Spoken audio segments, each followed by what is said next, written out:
Welcome back to the Journey to Leadership podcast. Leadership and management insights to engage, educate, and empower. The aim of this podcast is to provide leaders at all levels of organizations with the tactics and techniques to dramatically increase effectiveness, productivity, and results in their business.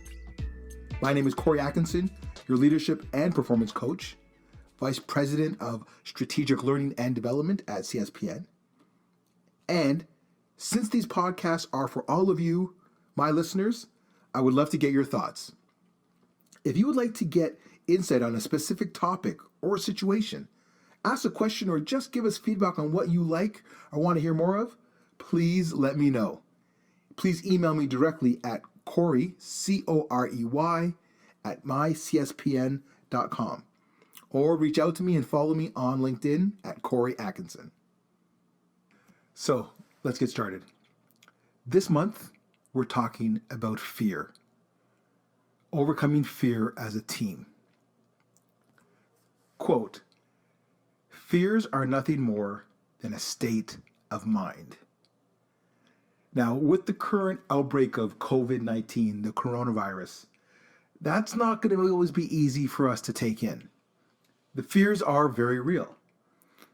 The challenge, or maybe the opportunity, is that fear and anxiety can really be overwhelming for us and create some strong emotions in all of us. What's going to happen? How do I take care of myself? How do I take care of my family?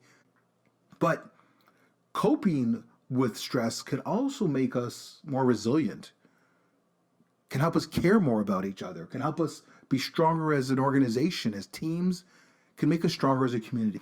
So in this month's podcast, I'm going to share with you some ideas and some perspectives on how we can overcome fear as individuals, as a team, for our families, for our organizations. It was Thursday, June 15th.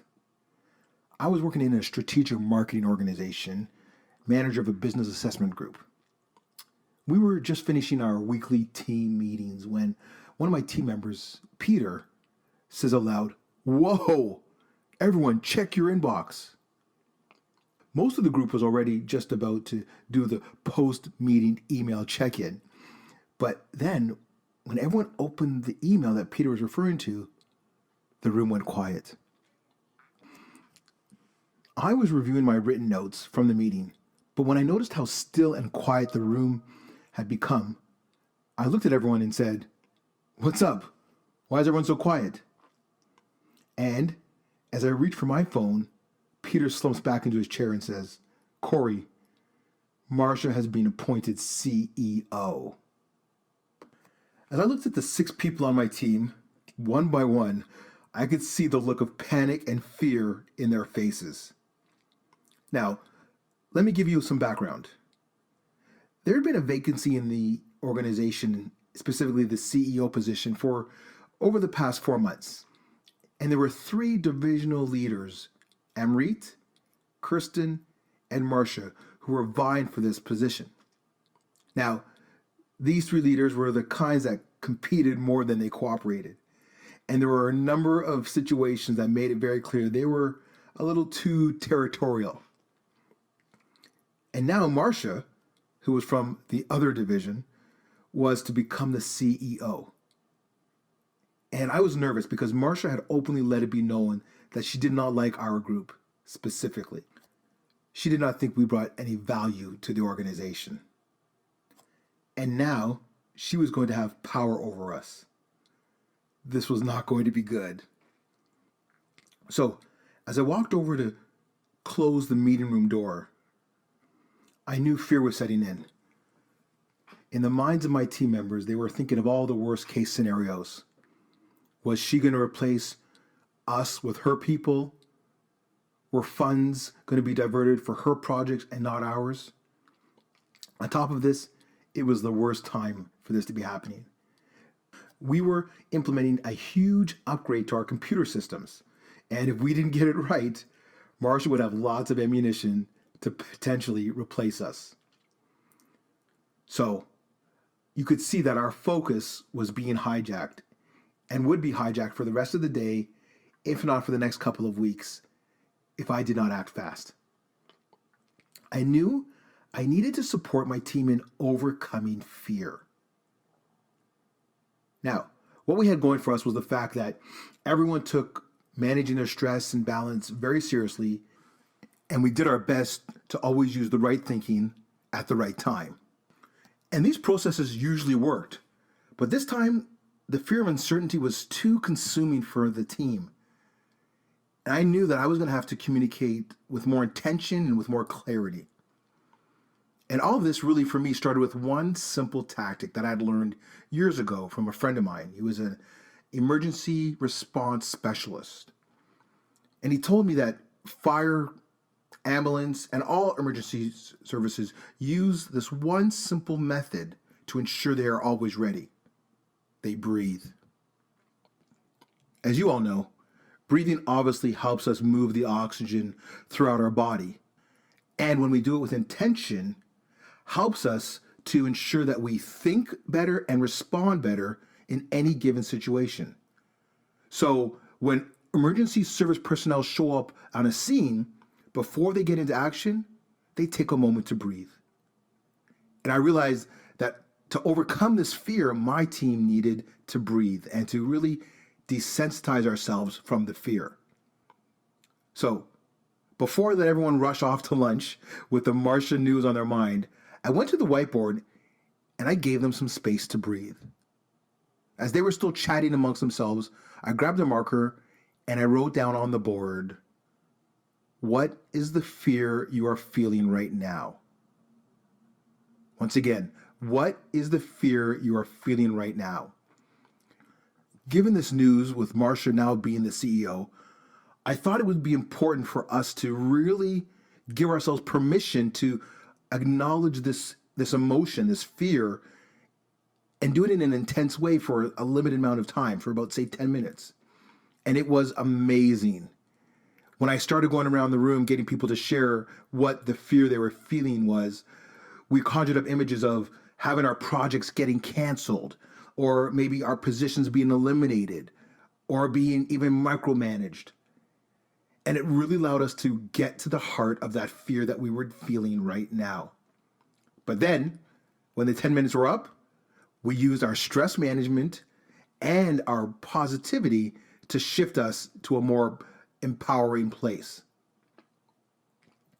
I could see that when the team started to leave the meeting now, they were in a much better place. And so what we actually did is we had one or two more sessions, one more that day and another one the next day, where we openly talked about what we feared the most, the worst case scenarios. And then we made sure not to exaggerate the situations. So if somebody said something like, "She's going to definitely shut down our whole entire division," we corrected that thinking and we made sure that we were being realistic. You see, letting ourselves feel the fear helps us to really dissipate the fear that's going on so we can move forward and be our best selves once again. Once again, I mentioned earlier that fear is a state of mind and we can change our mindsets with intention. And when we do it as a team, it can be even more powerful. These conversations became so powerful that we started calling them our fear factor sessions. Now, if you're skeptical about this, try it on yourself, right? Make sure that you know how to manage your emotions and then how to shift out of them. It takes work, but it can be done. You see, dealing with fear, I think, in this manner can make us so much more effective and more powerful than any other real model out there. Now, cognitive behaviorists would say that the trick is to reduce fear and to change our thinking, replacing errors in our thinking with more realistic thoughts. But I think the reality is there's logical reasons for us to be afraid in our modern business environment and given our current global situation. But as we deal with these unprecedented times, there is lots of uncertainty. So teams, ourselves, our families, our communities need techniques that go beyond maybe just the everyday. And we need techniques that can work at what I would say basically is the emotional level. And I believe that the more that we can do this, we'll become more empowered. And this is important, especially in exceptional times like these. So you're probably wondering, whatever happened with Marsha? Well, I'm happy to tell you that it wasn't even as close to being bad as we thought. After taking over her role as CEO, it was about 3 days later where she had us all walk into the boardroom. There was some trepidation, but her first thing was, I don't want to shake things up. She talked about the past and then asked us all questions to get to know us a little bit better. And can I tell you that just her asking those questions put my team in such a better spot? So there's another lesson when it comes to overcoming fear. Corey's comments. Obviously, as we all go through this infectious disease outbreak, we're going to have to work on overcoming fears. There's a lot of stress and concern out there, and what's going to happen next? How can we manage? How can we get by? And it's these times where fear and worry about our own health is obviously going to be on the top of our mind. We're going to find that maybe there's even changes in some of our sleep patterns as we go to bed with bad news and we wake up with worse news. It might even affect some of our eating patterns. All of these situations, as we well know, take a toll on us emotionally. But I'm happy to tell you that we've got one thing going for us as humans. We can adapt. We can overcome. So as we learn more, and as I learn more about science and the insights about how group energy and emotional energy can make a true difference, I think the more that we embrace these ideas, it'll give us even more opportunities to adopt how we lead our people, how we work together as team members, and any other practices that we might not be aware of from an organizational point of view. So if you want some more insights on leadership in action, much like overcoming fear and Marsha's asking questions, so that you can increase creativity, increase performance, and of course, make the connections between your team members stronger, please go back and listen to some of our other podcasts about leadership in action. And when you do, you will be on your journey to leadership. That is our podcast for today. Please connect with me through our website, mycspn.com, where you will find information about our customizable learning and development options, our consulting, and our upcoming events and client success stories. All of our podcasts are on our iCards page, so please go there to see what else we've been talking about.